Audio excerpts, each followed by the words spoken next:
Jean 14, et nous allons lire les 3 premiers versets de Jean 14. Les versets que vous connaissez bien la plupart, je pense.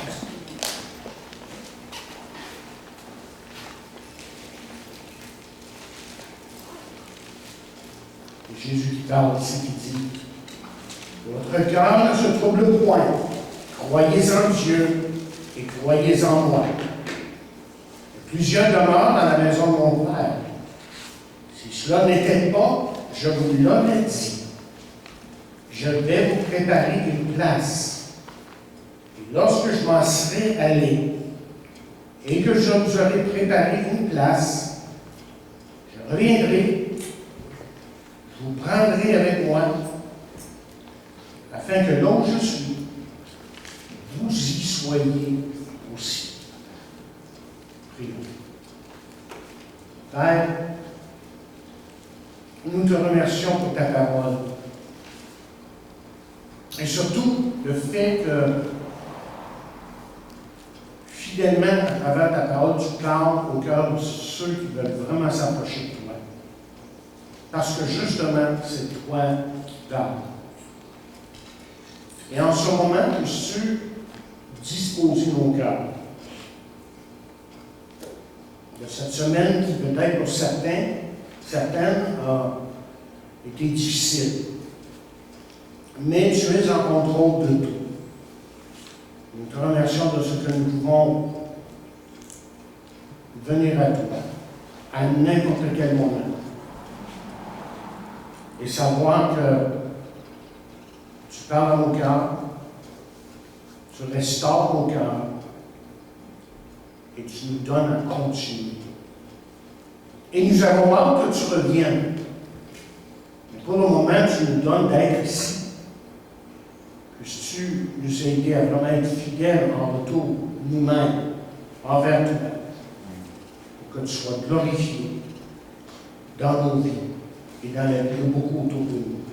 Donc maintenant, bénis ta parole, je le prie. Dans le nom de Jésus, amen.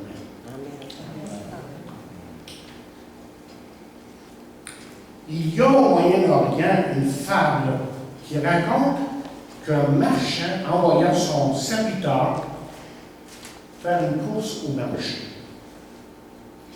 Et après avoir acheté ce que le marchand lui dit d'acheter, le serviteur se mit en route pour retourner chez lui. En sortant du marché, voilà que le serviteur rencontre Madame Mort. Le regard de Mme Mort lui a fait tellement peur que le serviteur s'empressa de rentrer chez lui. Il raconta au marchand ce qui lui arriva et demanda ensuite le cheval le plus rapide, afin de fuir le plus loin possible de Madame Mort. Un cheval qui pourrait l'emmener à la ville de Sumera avant la nuit. Dans l'après-midi. Le marchand alla lui-même au marché et rencontra lui aussi Madame Mort. Le marchand demanda à Madame Mort pourquoi elle avait fait si peur à son serviteur. Oh, ce n'est pas que j'ai pu lui faire peur. C'est plutôt moi qui ai été surpris de le rencontrer à Bagdad ce matin. Parce que selon mon agenda, j'ai un rendez-vous avec lui ce soir à Sumera.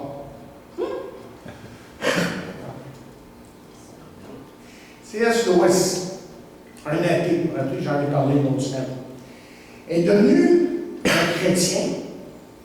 Et voici ce qu'il a écrit. Il a écrit les statistiques pour la mort sont étonnantes. Jusqu'ici, c'est un score parfait, 1 pour 1. Ou 1 sur 1. Permettez-moi la question en commençant. Est-ce que vous avez peur de la mort? Avez-vous une crainte de la mort?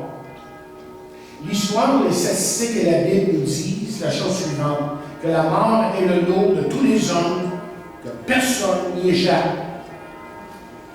Ici, là, chers amis, une autre chose dont la Bible nous parle amplement. Le ciel et l'enfer.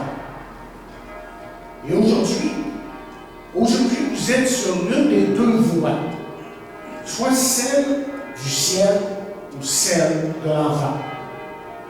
Nous lisons justement dans la parole de Dieu, c'est la parole même de Jésus qui dit dans Matthieu 7, il dit « Entrez par la porte étroite, car large est la porte, spacieux est le chemin qui mène à la perdition.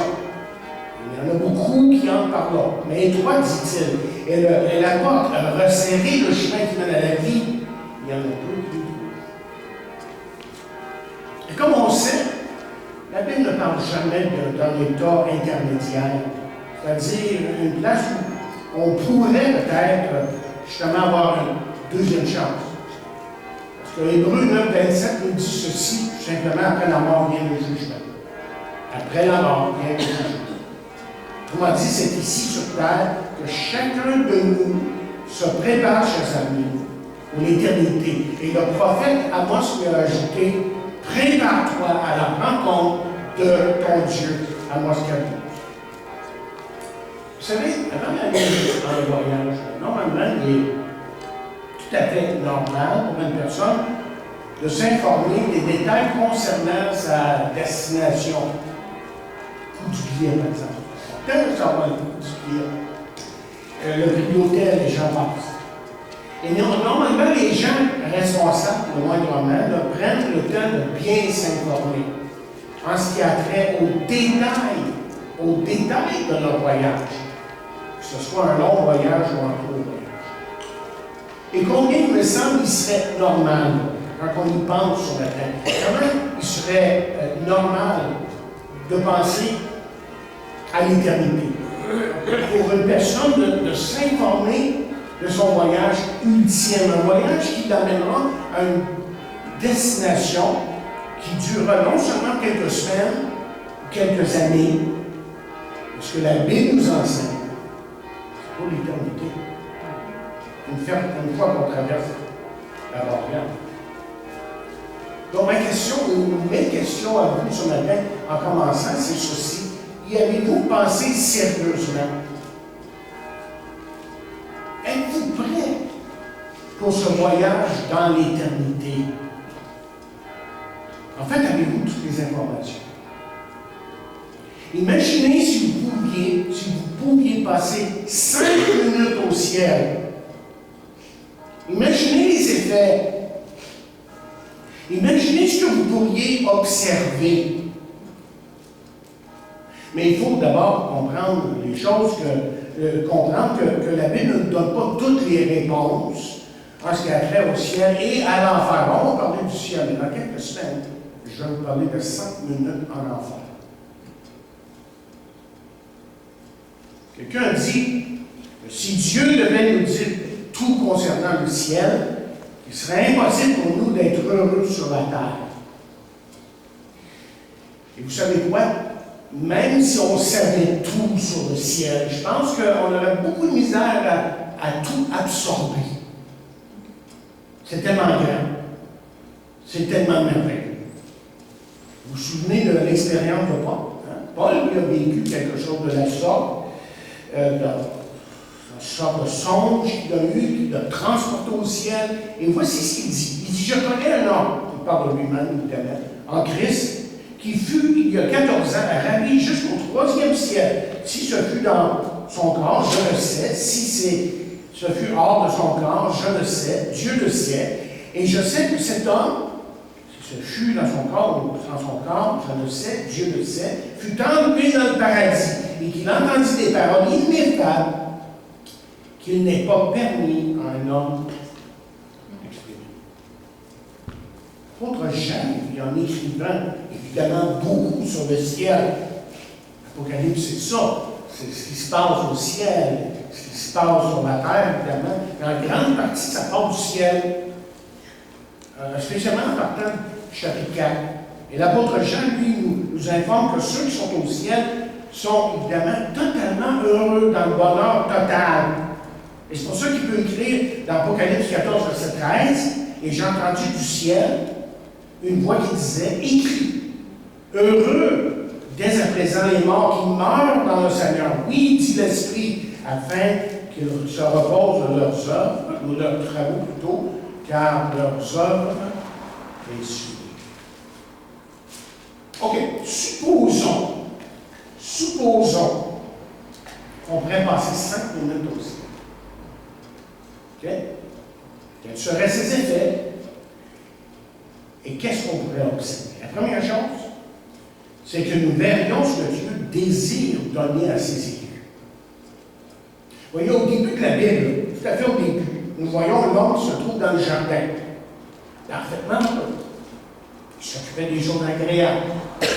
Et Dieu lui a donné une compagne pour jouer de toutes ces choses-là, il était tout seul. Et ce jardin, dit la parole de Dieu, était d'une beauté étonnante. C'est incroyable. L'histoire ne finit pas là, malheureusement. Parce que le péché est venu briser le plan de Dieu.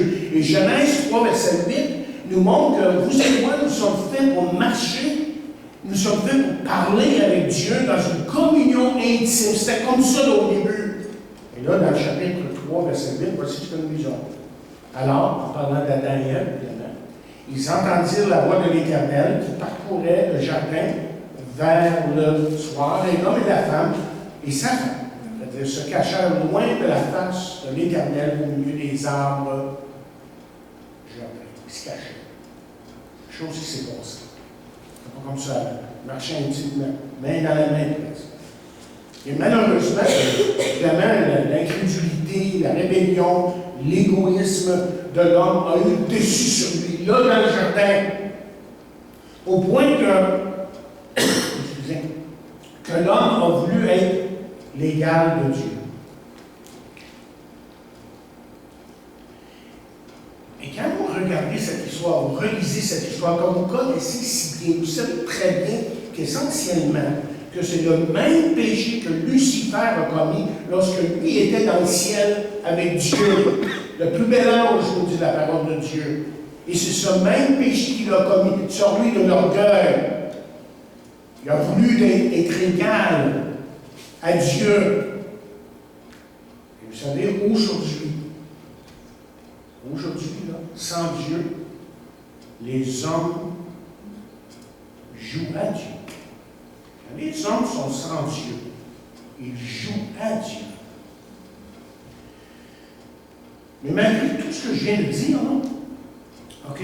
Tout ce que je viens de dire, c'est que la Bible raconte ce que Dieu a fait et fait encore pour que l'homme puisse reprendre justement le paradis perdu. OK, au début, là, la parole de Dieu, l'homme se trouve dans le paradis terrestre. Et à la fin de la Bible, bien, nous nous retrouvons exactement là où Dieu a toujours voulu qu'il soit. Et cette fois-ci, il y a des différences, on reviendra à ça plus tard. Cette fois-ci, c'est dans une situation où le péché est impossible. Dans une situation, chers amis, lorsqu'on sera au ciel, dans laquelle la grâce, la rédemption, la gloire de Dieu et la puissance de Dieu va dominer. Et le péché, lui, sera absent. En somme, le plan rédempteur de Dieu a pour objectif de défaire ce que le péché a fait dans ce monde, ce que le péché a fait dans votre vie. Parce que, chers amis, disons-le clairement, le péché brise les vies. Et la réponse de Dieu à tous les malheurs de l'homme, à tous vos malheurs, c'est la croix. C'est la croix de Jésus. C'est la croix sur laquelle Jésus est mort, qui justement donne de l'espoir à l'homme, encore aujourd'hui. Rien d'autre peut guérir l'homme. On essaie la philosophie, on essaie toutes sortes de choses, évidemment, pour en arriver à une guérison intérieure, pour se donner peut-être quelques espoirs. Mais écoutez bien ce que Ésaïe 53, 4 et 5, et ces paroles ici parlent de guérison spirituelle, donc pas de guérison physique, comme certains utilisent ce texte. Regardez ce qu'il dit.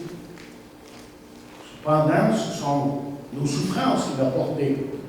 De nos douleurs, il s'est chargé, et nous l'avons considéré comme puni, frappé de Dieu, humilié. Mais il était blessé pour nos péchés, brisé pour nos iniquités. On parle de Jésus, là. 800 ans avant que ça arrive. Le châtiment qui nous donne la paix est tombé sur lui. Et c'est par ces meurtrissures que nous sommes guéris. Et ça, c'est la guérison spirituelle ici. Il y en a beaucoup qui citent ça pour la guérison physique. Ça n'a pas l'affaire de la guérison physique. Il faut utiliser les bons versets par les guérisons physiques. Dieu guérit, Dieu fait le meilleur que aucun d'autre. Mais celui-là, ce n'est pas de ça qu'il parle. Il faut rentrer dans le contexte. Et il dit, nous étions tous errants, des brebis. Chacun suivait sa propre voie. Et l'Éternel a fait retomber sur lui l'iniquité de nous tous. C'est ça que Jésus-Christ a fait sur la croix. C'est pour ça que je vous demande ce matin, est-ce que vous le connaissez personnellement, ça Jésus? Deuxièmement, nous verrions ce que Dieu réserve à ceux qui l'ont aimé. Nous verrions ce que Dieu réserve à ceux qui l'ont aimé. Et dans le premier Corinthiens, je devrais dire, 2 versets 1, nous lisons ces paroles. Il dit, mais, comme il est écrit, ce sont des choses que l'œil n'a point vues, que l'oreille n'a pas entendues, qui ne sont point montées au cœur de l'homme. Des choses que Dieu a préparées pour ceux qui l'aiment. Écoutez, le ciel, là, est un lieu préparé pour des gens préparés. C'est pour ça que Jésus pouvait dire dans Jean 14, verset 3, et lorsque je m'en serai allé, j'aurai préparé une place, je reviendrai, je vous prendrai avec moi, afin que là où je suis, vous y soyez aussi. Et on peut penser que lorsqu'on sera dans sa présence, on aura toutes les commodités, je dis bien. Mais ce qu'on sait du ciel, parce que la Bible nous dit concernant le ciel, il y a tellement de passages qui nous parlent du ciel, là, que c'est une belle place. En fait, c'est impossible de vraiment s'imaginer, je pense, humainement parlant. Même les images que nous voyons dans la parole de Dieu ne peuvent nous donner toute la splendeur qu'il y a dans le ciel. C'est pour ça que vous vous rappelez, le cité tantôt, que Paul dit, moi, je ne peux pas, je n'ai pas assez de mots pour vous décrire ce que j'ai vu, ce que j'ai expérimenté. Et la Bible nous dit au moins 4 choses concernant le ciel. Je vais me limiter à ces 4 choses. Premièrement, nous aurons un corps qui ressemblera à celui que nous avons déjà. Qui ressemble à la parole de Dieu. Surtout lorsqu'on regarde Jésus, on va avoir un corps qui va ressembler à celui qu'on a aujourd'hui. Vous vous rappelez, ils l'ont reconnu. Et on va se reconnaître. On aura même une capacité mentale accrue, augmentée, parce que la Bible dit ceci dans 1 Corinthiens 13, verset 12. Aujourd'hui, nous voyons au moyen d'un miroir, d'une manière obscure, mais alors nous verrons face à face. Aujourd'hui, je connais en partie. J'essaie de comprendre, j'essaie de percevoir les choses célestes, les choses de Dieu, comment dire. Mais alors, je connaîtrai comme j'ai été connu. Je vais vraiment savoir. Et on pourra se déplacer sans effort, comme Jésus l'a fait. En fait, c'est une autre dimension. Je pense que c'est très difficile de se faire l'idée de vraiment ce que c'est. Mais on sait une chose, qu'on va être énergisé par le Saint-Esprit et que ça va être extraordinaire. Quelqu'un me demande, est-ce qu'on pourra passer à travers les murs? Est-ce qu'on pourra passer à travers les portes? Apparaître à n'importe quel moment? Ça, c'est cool. Oui, on a une idée de ce que Jésus a pu faire. Il n'y a pas de raison pour dire qu'on ne pourra pas faire la même chose, seulement on ne sera pas omniprésent, on ne sera pas partout en même temps. Il y a juste Dieu qui est omniprésent. Mais il y aura des capacités qui ne seront pas les nôtres aujourd'hui. Puis ça, c'est très difficile de dire exactement quoi. Mais on sait que ça va être révolutionnaire, ça va être extraordinaire. Deuxièmement, nous aurons une nouvelle occupation, un nouveau job. On l'a appris dans notre étude. Les récompenses, ça prend 1 an et demi de ça. On a fait une étude sur les récompenses mercredi. Et là, on a vu que notre occupation sera déterminée par la façon que nous vivons sur la terre. Aujourd'hui, comment vous vivez, que votre récompense sera déterminée par la façon que vous avez vécu. Et comprenez-moi bien, on rentre au ciel par deux grâces. Il n'y a rien à faire que d'accepter le merveilleux cadeau que Dieu nous offre par Jésus-Christ. Mais votre récompense, la Bible en parle de ça. Votre récompense au ciel, si vous voulez, votre place au ciel est déterminée par la façon que vous vivez aujourd'hui. Par votre fidélité au service de Dieu. C'est ça qui va déterminer où vous allez aller au ciel. Mais savez-vous qu'il y aura une chose qui va tous nous occuper au ciel. On sera tous occupés à ça. Mais si on regarde dans Apocalypse 19, verset 6, vous l'aurez deviné que c'est l'adoration. Parce qu'on lit ceci. Et j'entendis comme une voix d'une foule nombreuse. Foule nombreuse, c'est qui ça? C'est tous les saints. C'est tous les élus. Et tous ceux qui sont sauvés. Comme un bruit de grosse eau et comme un bruit de fort tonnerre. Disant, parce qu'ils vont dire, ils vont dire Alléluia, car le Seigneur, notre Dieu Tout-Puissant, est entré dans son règne. On va beaucoup l'adorer. Beaucoup l'adorer. Et troisièmement, on aura une nouvelle famille. On va se reconnaître au ciel. On va reconnaître notre père, notre mère. Ils sont là, évidemment, nos sœurs, nos frères, notre époux. Mais notre relation, OK, avec eux sera différente. J'irais jusqu'à dire, sans faire erreur, c'est que nos relations seront beaucoup plus profondes et que nos relations ne se limiteront pas, évidemment, seulement avec ceux qu'on a connus sur la terre, mais là, il va y avoir une pléiade de gens, de saints, de chrétiens et d'Abraham et de tous ceux-là de notre passé. Moi, je vais aller leur parler, c'est certain. C'est certain. J'ai des questions. On va les rencontrer, puis tout ça, là, ces gens-là vont faire partie de cette grande et belle famille que Dieu nous donne dans Jésus-Christ. La question qui se pose souvent, c'est est-ce qu'il y aura de la tristesse parce que mes proches ne seront pas avec moi? À cette question-là, il faut répondre oui ou non. Oui, dans le sens que, vous vous rappelez, à un moment donné, il dit qu'il va essuyer toute l'arbre. Ça va être pour un moment, je pense. On va être capable de réfléchir au ciel. On va savoir ce qui s'est passé sur la terre. Nous, on ne sera pas, on n'aura pas tout oublié. On va être là pour un instant. Est-ce qu'il est là? Est-ce qu'il n'est pas là? Ça va nous attrister pour un instant, mais là, il faut regarder à une autre chose. Et comprendre qu'une fois qu'on va être au ciel, que Dieu va nous donner sa perspective des choses. Que là, on va comprendre les choses de la façon que Dieu comprend les choses. Donc, c'est ça qui va réconforter nos cœurs. Voyez?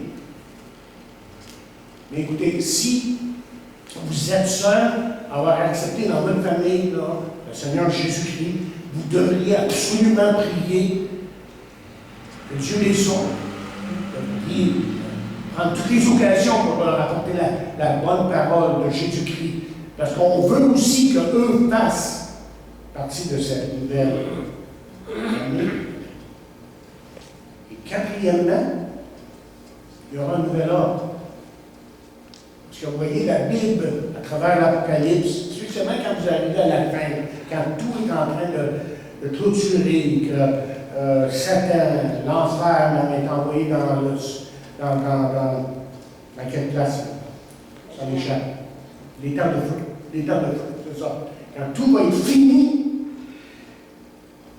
Ce que la Bible nous montre, c'est qu'une fois que tout ça aura eu lieu, bataille d'Armageddon et mentionner tout le reste, là, ben là, il n'y aura plus de guerre, il n'y aura plus de conflit entre les nations, pas de mort, il n'y aura plus de vieillissement.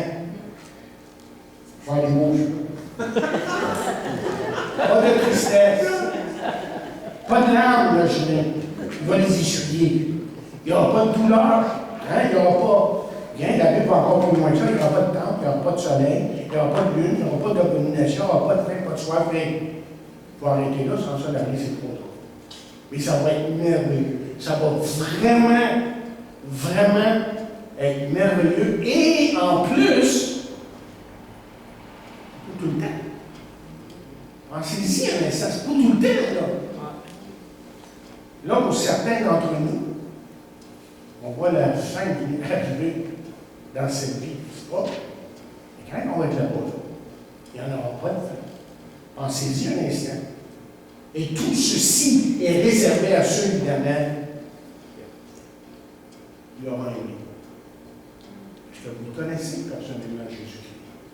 Avez-vous vraiment accepté dans votre vie comme votre sauveur? Avez-vous reconnu que vous avez besoin de Dieu pour commencer, que votre péché a brisé votre relation avec Dieu? Le péché a brisé bien les choses, mais que Dieu, aujourd'hui, pardonne celui qui vient à lui. Troisièmement, nous verrions ce que nos amis sans Dieu manquaient. OK, on est en train de resituer un petit peu, 5 minutes au ciel, pas plus long que ça. Ça prend pas plus de temps que ça. Et quand on va se rendre à 5 minutes dans l'enfer, je pense qu'on ne va pas rester plus que 15 secondes. On va y aller pour 5 minutes dans quelques semaines. Okay. Mais on verrait ce que nos amis manqueraient. Là, on se rendrait compte vraiment ce que nos amis vont manquer. Il faut bien comprendre, il faut bien saisir que la Bible nous dit que le ciel est fermé pour tous ceux qui ne sont pas nés de nouveau. Est-ce qu'on peut être plus clair que ça? Je ne pense pas. Okay? La Bible nous dit que le ciel est fermé pour tous ceux qui ne sont pas nés de nouveau. Et c'est pour ça que Jésus pouvait dire ceci à un religieux un jour, un homme de grande stature parmi les Juifs. Jésus dit à Nicodème, en vérité, je te dis, si un homme naît de nouveau, il ne peut voir le royaume de Dieu. Tu ne peux pas aller au ciel. En d'autres termes. Nicodème lui dit, comment un homme peut-il naître quand il est Dieu? Il n'a rien compris. Pourtant, supposé comprendre des choses spirituelles. Il n'a rien compris. Il dit, peut-il rentrer dans le sein de sa mère et naître? Jésus répondit, en vérité, je te dis, si un homme naît d'eau et d'esprit, il ne peut entrer dans le royaume de Dieu. Ces amis-là dont on parle. Soyons réalistes. Beaucoup de gens autour de nous qu'on aime ne sont pas tellement intéressés à les choses de Dieu. On aime bien mieux faire autre chose. Et puis il y a tellement de choses pour attirer notre attention pour nous garder occupés. Hein? On est toujours occupé à quelque chose. Mais Dieu, lui, on le met très loin. Et ces gens-là seront privés pour toute l'éternité, imaginez, de ce qui aurait pu être leur. Regardez ce que Matthieu 25, 41 dit. Écoutez bien les paroles de Jésus. Jésus a été tellement clair lorsqu'il parlait, il n'a pas tourné autour du pot, il n'a pas essayé de dire, bien, cette vie, pense que peut-être il y a peut-être un long moyen. Je pense pas que c'est ça. Il dit, ensuite, il dira à ceux qui seront à sa gauche, retirez-vous de moi, maudits. Allez dans le feu éternel qui a été préparé pour le diable et pour les anges. Avez-vous remarqué quelque chose dans ce verset-là? Parce que le verset que je viens de vous lire, là, ce verset enseigne que ceux qui ne sont pas sauvés iront en enfer comme des intrus. Qu'est-ce qu'on veut dire par ça? On veut dire tout simplement que ces gens-là ne devraient pas y être parce que cette place-là, on parle de cette place de condamnation pour toute l'éternité, a été préparée pour Satan et ses hommes. C'est pour eux. que Dieu va préparer ça. Et la tragédie des tragédies aujourd'hui n'est pas de manquer son stop, manquer son arrêt, bien qu'il peut y avoir des conséquences néfastes. On devrait toujours faire nos stops. La tragédie des tragédies, c'est pas manquer, c'est de manquer un rendez-vous chez son médecin. Non, la tragédie des tragédies, c'est de manquer le ciel. Ça, c'est triste. C'est grave. C'est sérieux. Quatrièmement, nous verrions pourquoi Jésus était prêt à mourir sur la croix pour vous et moi. Là, on le saisirait. Wow, on se dirait. Là, je comprends. Je pensais l'avoir compris. Jésus, voyez, était prêt à mourir sur la croix pour nos péchés, afin que vous et moi, on reçoive la vie éternelle. On en parle au début, dans notre petite courte discussion. Pour que vous et moi, nous ayons le privilège de vivre avec Dieu dans son ciel pour toute l'éternité. Voyez, Jésus est mort pour nous sauver de l'enfer et nous sauver pour le ciel.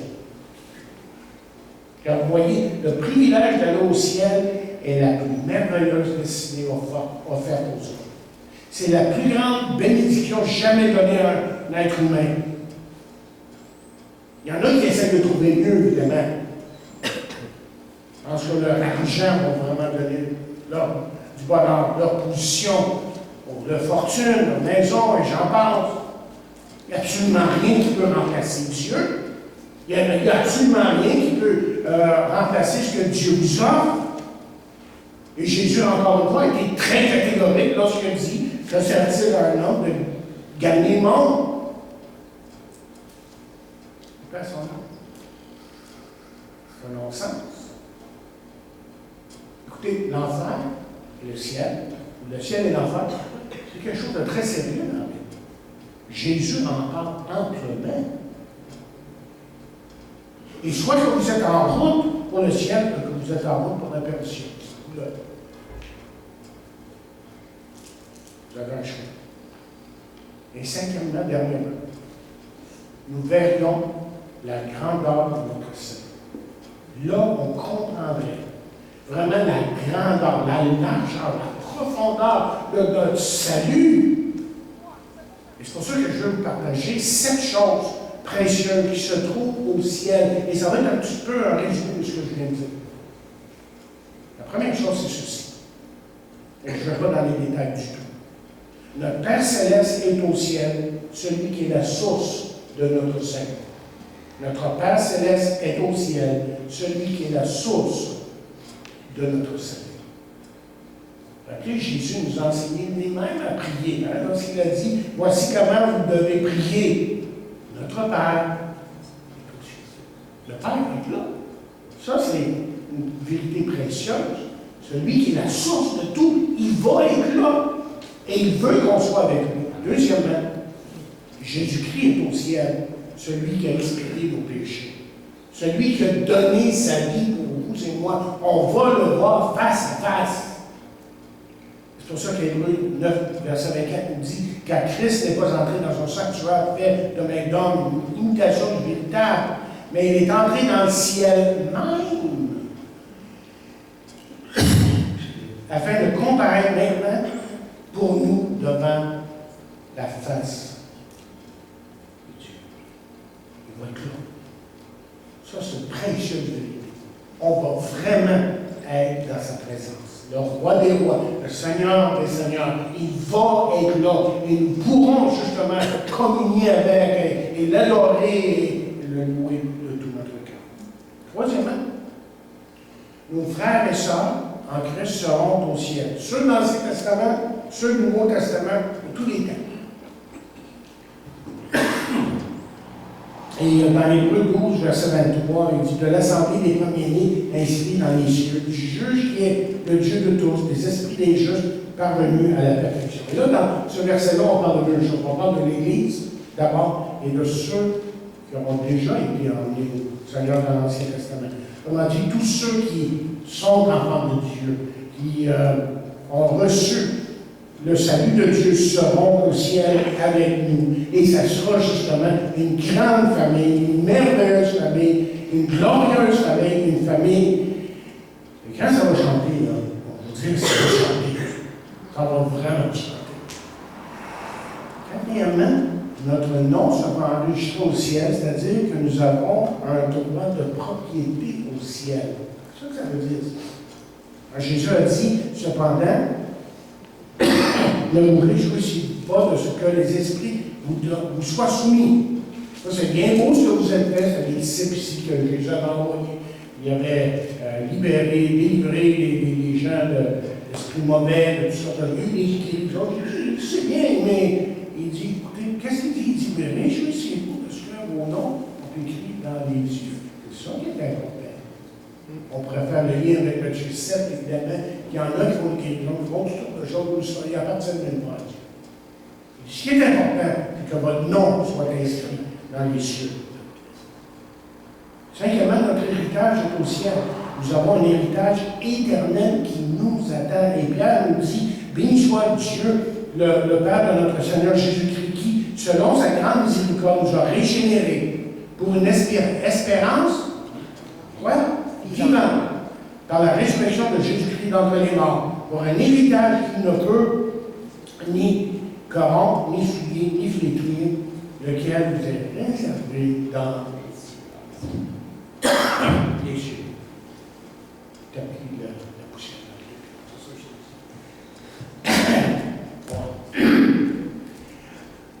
Ça va être un héritage, là. Wow. Je ne saurais pas comment le décrire, mais ça va être tellement merveilleux. Ensuite, sixièmement, notre vraie citoyenneté est dans le ciel. Et officiellement, nous sommes citoyens de ce beau pays, ou cette belle ville, si vous voulez, que la Bible appelle le ciel. On est officiellement ici sur Terre. La Bible nous dit qu'on est des étrangers. On attend de se rendre à cette place où notre vraie citoyenneté se trouve. C'est là que ça se trouve. Et c'est pour ça que Paul dira, mais notre cité à nous est dans les cieux, d'où nous attendons comme sauveur, le Seigneur Jésus. Alors finalement, notre récompense, on en a parlé là, est au ciel. Notre récompense est au ciel. Et Jésus en a parlé de récompense. Lorsqu'il a dit, réjouissez-vous et soyez dans l'allégresse, parce que votre récompense sera grande dans les cieux. Car c'est ainsi qu'on a persécuté les prophètes qui ont été avant. Imaginez, 5 minutes au ciel. Je pense qu'on va nous faire réaliser bien les choses.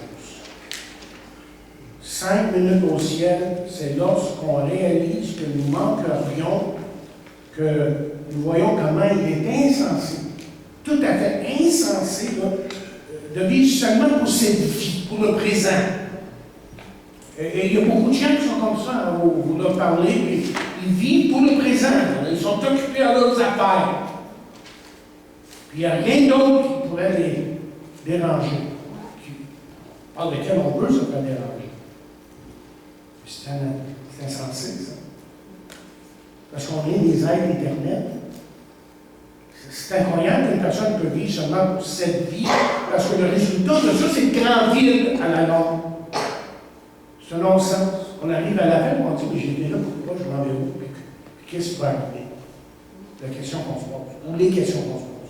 Saisir que le ciel est une réalité veut dire que la mort, voyez, pour le chrétien, il le sait, ça, que la mort n'aura pas le dernier mot sur lui. Et que nous pouvons aller de l'avant dans cette vie avec courage, malgré les épreuves. C'est pas facile tout le temps. Il y a des moments difficiles. Donc, ceux qui mettent leur confiance en Jésus trouvent en lui la joie de vivre. Parce que, vous voyez, leur optique sur la vie est éternelle. C'est pas juste le présent, ce que je fais maintenant, l'argent que j'ai, les maisons que je peux avoir, et la carrière que je peux avoir. C'est que mon optique est éternelle. Je regarde Dieu et je sais que si je devais partir aujourd'hui, je serais avec lui. Si je devais partir dans 50 ans, je serais encore avec lui. Paul dit ceci, il dit, quand Christ, votre vie paraîtra, alors vous paraîtrez aussi avec lui dans la gloire. C'est clair, ça? C'est clair, ça? Ok, je le relis. Quand Christ, votre vie paraîtra, alors vous paraîtrez aussi avec lui dans la gloire. Shakespeare a écrit la pièce de théâtre intitulée Hamlet. C'est un film aussi. Et dans cette pièce se trouvent les fameuses paroles être ou ne pas être. C'est ça la question.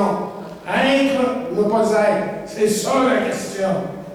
Et lorsque Hamlet prononça ces paroles, on nous dit qu'il était en train de contempler son suicide. Parce que pour lui, la vie était devenue insupportable. Il se demanda aussi Hamlet si la vie de l'autre côté serait autant insupportable que la présente. Et sa réponse a été peut-être qu'elle sera pire. Moi, je veux que vous comparez ça aux paroles de Paul, lorsque Paul dit ceci. Je suis pressé des deux côtés, j'ai le désir de m'en aller et à être avec Christ, ce qui de beaucoup est le meilleur, mais à cause de vous, je vais rester. Je vais rester. Il est nécessaire que je demande à l'âge. Essentiellement, vous voyez, Hamlet était en train de dire vie ou mourir, je suis perdu. Essentiellement, ce que l'apôtre Paul est en train de dire, c'est vie ou mourir. Je suis un gagnant. Avec Christ, on est un gagnant. On est gagnant. Et c'est lui qui fait la différence. Jésus-Christ. Est-ce que vous le connaissez? L'avez-vous vraiment reçu dans votre vie? Est-ce qu'il a changé votre vie? Vous êtes-vous vraiment repenti? Avez-vous tourné le dos à votre ancienne vie? Ou est-ce que vous continuez dans votre ancienne vie pensant que peut-être tout va s'arranger? On a tous connu des cas où d'un instant à l'autre, quelqu'un est parti. Je ne s'attendait pas à ça du tout. J'avais 13 ans et mon oncle venait d'avoir un emploi à la Pratt Whitney. C'est vraiment arrivé ça. J'avais 13 ans, peut-être plus jeune que ça. Et puis je me rappelle, je l'ai emmené au stop, sur le chemin Chambly. Mais dans le temps, il y avait juste 2 voies. Et puis, je retourne à la maison, pensant qu'il était en train d'attendre l'autobus. Quelques minutes après, je regarde dehors, j'ai vu sirène, le bruit, tout ce que ça fait quand il y a un accident. Père de 50 ans, il venait de se faire tuer. Il s'est fait faucher par un Volkswagen, il a monté des airs. Mort sur le route. C'était triste. Mais on ne sait jamais. Vous ne savez jamais quand ça peut arriver, une chose comme ça. Alors, prépare-toi, comme Amos a dit, comme j'ai cité tantôt, à la rencontre de ton Dieu. Parce qu'une chose est sûre,